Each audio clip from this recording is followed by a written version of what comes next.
Okay, verses 7 and 8. When one has conquered his lower self and has attained to the calm of self-mastery, his supreme self abides ever concentrate. He is at peace in cold and heat, in pleasure and pain, in honour and dishonour.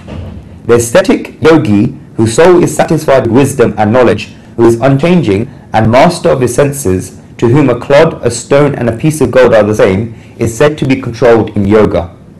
In the 7th and 8th verses, Shri Krishna describes what a yogi is.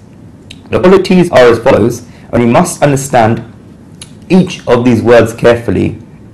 Firstly, he must be at peace in the face of dualities such as cold and heat, pleasure and pain, honour and dishonour. His mind and his inner self must be at peace. Pleasure and pain are very big waves that disturb and shake one's inner peace. They continually disturb the still lake that we have inside us, acting like waves because the stones of pleasures and pains keep getting thrown at them. Anukul ved niyam, sukham pratikulam ved niyam dukham. When fortune comes, then we are happy, and when something unfortunate happens to us, then we're sad. Both happiness and sadness are emotions that disturb the inner peace. Just like our own happiness and sadness disturbs us, in the same way other people's happiness and sadness also disturbs us. Think about it subtly.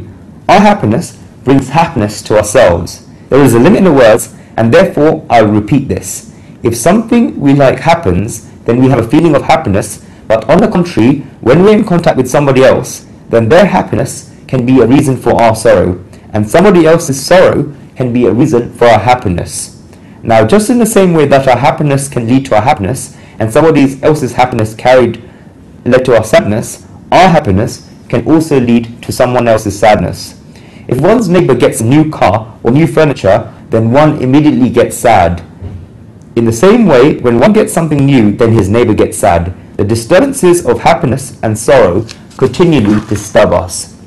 How can one become free from this? First of all, the way to be at peace in one's own happiness and sorrows is to have a view that happiness comes as a result of good deeds he must have done, and hence God is rewarding him, and to have the view that sorrows have come as a result of a mistake he must have made, and God is looking after him, or because he had gone far away from God, God is calling him closer to God. Only then can one be at peace. We normally find bliss in happiness, but we also have to find bliss in sorrows. We often get excited when happiness comes. We should not get too excited when happiness comes, and we should not get too depressed when sorrows comes. When someone gets sorrows, then he should have the view that God is calling him closer to God. During Guruji's discourses, he often says that it's stated in the Srimad Bhagavat that when God loves an individual soul, then he gives him sorrows. This statement may seem strange to you. It is stated in the 12th canto of the Bhagavad Gita that when God is calling an individual soul towards him, then he gives the individual soul sorrows and difficulties. Mother Kunti asks for difficulties, and this is a statement in the 12th canto. Why is this? If a boy and girl are getting engaged, then they have a lot of feelings towards each other. On Sunday evening, the boy takes his fiancée for a ride in his bike. He's riding the bike with style because he thinks that he's the king of the world.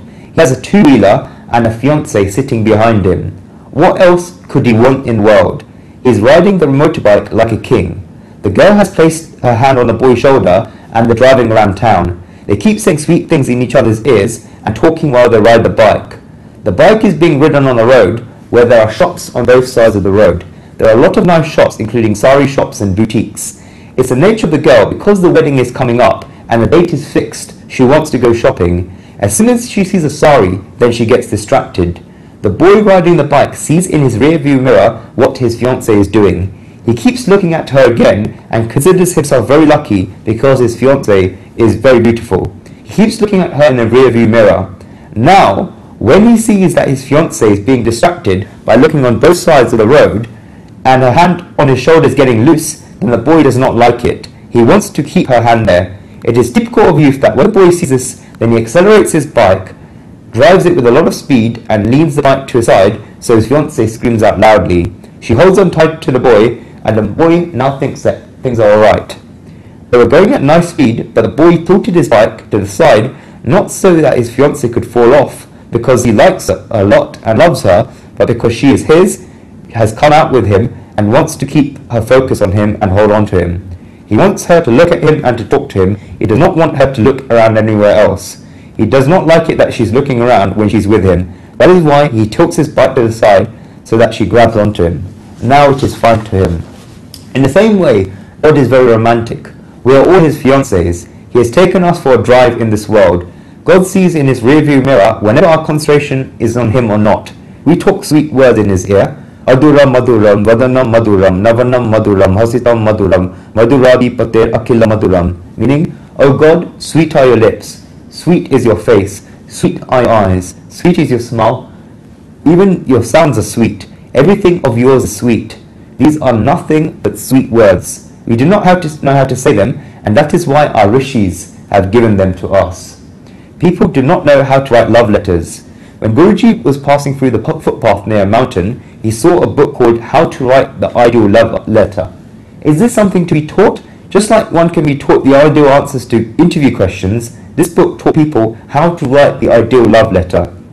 If you're in love, then all you need is a piece of paper, and the words just flow out themselves to make the ideal love letter. Just like you have the book for 1001 ideal resumes, this book was for 1001 love letters. To what lengths will we take following examples? You have to initially take the examples of our rishis and acharyas. Their verses are nothing but love letters. They are sweet words. While we say the sweet words, then God likes us very much. God gets a lot of bliss from it. God likes it and we like it. But when we start getting distracted and start gazing everywhere, then God says that you are with me and you are mine, but you are gazing elsewhere. Then God tilts his bike on one side once or twice so that we can run after God and stick to him. God then says, now it is fine. This is the very name of bhakti, devotion. When sorrows come in one's life, then the person should completely change his view of looking at them. Sorrows are not punishments, but God calling you closer to him. That is why we have sorrows. This is because sorrows have come and you have to face them. It makes a difference how you face them. Your God is calling you towards him. Only then can a person be at peace in pleasure and pain. He is at peace during happiness and he is at peace during sorrows. In the same way, if someone else's happiness or sorrows are disturbing our inner peace, then during the other person's sorrows, we should think that God is calling the other person towards him. We can give the person assurance, or we can learn a lesson from his sorrows. If we keep this burden of us, then we can be at peace. One should also be happy when other people are happy. Because a person is not happy when someone else is happy, he becomes sad and is not at peace. If someone else is happy, then that should be like your happiness. When a human being has a view like this, then a human being can be at peace in the face of all the dualities of life. Second quality is jitat mana, one who has conquered his lower self. This is a person who has made his soul independent. He has won over his lower self. The third quality is Paramatma Samahita. His supreme self abides ever concentrate.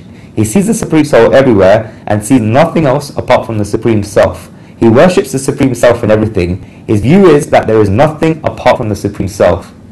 The fourth quality is described by God in the 8th verse as Gnan Vignan Drupt Atma, the ascetic whose soul is satisfied with wisdom and knowledge.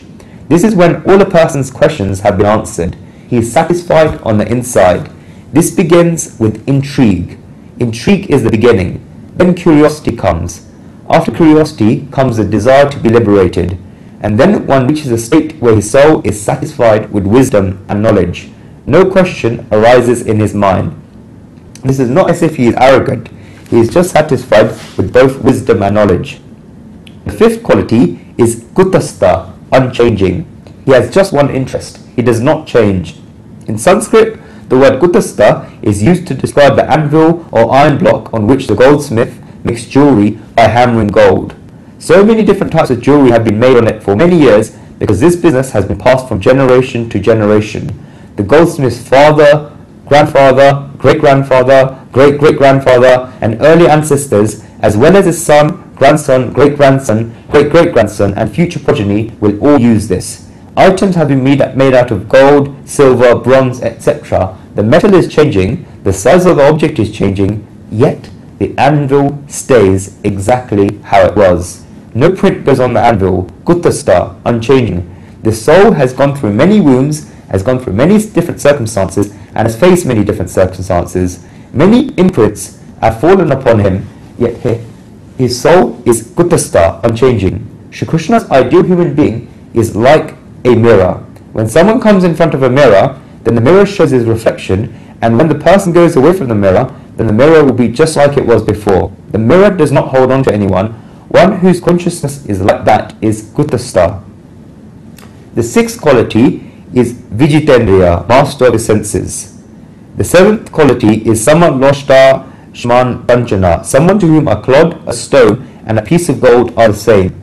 But by regarding all of these as the same, this does not mean that if he finds a stone, then he keeps it in his cupboard, and if he finds a piece of gold, then he throws it away. He knows the value and uses of all these things, but he does not have an attachment or repulsion towards any of these. An ordinary person sees a piece of gold and forms an attachment towards it, and then sees a stone and forms a repulsion towards it. Such things do not happen to this person. I once read about a very old story where a guru had two pupils. They were walking, and both of them asked for alms to different people and then came back. One of those pupils had a very heavy bag of alms, and the other pupil had a very small bag. The pupil with a very heavy bag kept walking quickly through the one path to pass through the jungle to reach the ashram. The pupil with the heavy bag would walk quickly and look back every 50 or 100 steps. The pupil with the small bag would be walking along enjoying himself, so that the pupil with the heavy bag kept asking him if anyone was there. The pupil with the small bag would wonder why this pupil with the heavy bag that was senior to him was asking him this question over and over again. They reached halfway and were very tired, so they sat down to rest for a while. They put their bags down. There was a well nearby, and they drank water from it. They rested for a while, and the pupil with the heavy bag went to gather some fruits nearby. He came back in 5 to 7 minutes. During that time, the pupil with the smaller bag was wondering why the pupil with the heavy bag was behaving like this, and so he looked at what the pupil had in his bag. He found 100 or 200 gram piece of gold lying in there.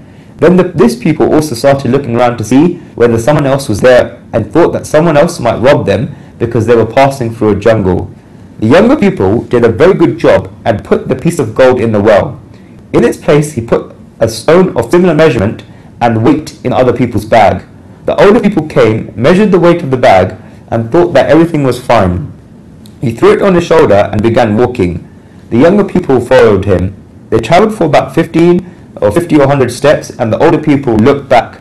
He looked back a second time, and then the third time after walking some more, he asked the younger pupil if anyone was there. The younger pupil said that there are no worries left, and you can walk with security. Even if anyone would come, then there would be no reason to worry. The older pupil asked him why he was saying this, and why he had no worries, because he was not saying that until now. The younger pupil said that the thing whose presence gives you fear has gone down a well. The older pupil opened the bag and saw that there was a big stone there. What I mean to say is that the fear a person has is of gold. Even if we try to look at it spiritually, then the older pupil asked whether someone was there even when he had the gold and even when he had the stone. The reason for this is that the gold did not have any other value other than the value that he gave it in his mind. In reality, one's fear should go away when the stone comes, but even though the stone had come, in his mind it was a piece of gold, and that is why he had this fear.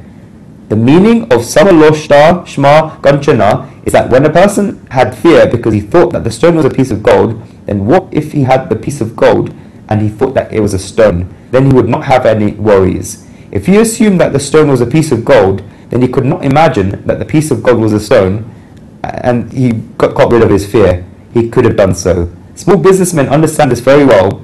In India, when they go to withdraw money from a bank, then they tie notes together in bundles and put them all in a bag of cloth that they throw over their shoulders. You would not even think that they had 100,000 rupees in there. Samaloshta Shma Kanchanai. If they carry the money in a suitcase or briefcase, then people would know that there's money in there. It does not make any difference to them because of the way they carry the money. Nobody would steal this bag of cloth. What I mean to say is that if you understand this, then you realize that every attraction, repulsion, or fear is not because of objects, but because of the attitude towards these objects in your mind. The viewpoint from which we see these objects and the relation that we've created with these objects in the mind creates these attractions, repulsions, and fears. What if this relationship changes? Then there is peace and there will be no fears. Samaloshtashmana Kanchana. When the yogi reaches this state, then he is said to be controlled in yoga and has become joined with the Supreme Soul. He has attained to liberation and has attained God.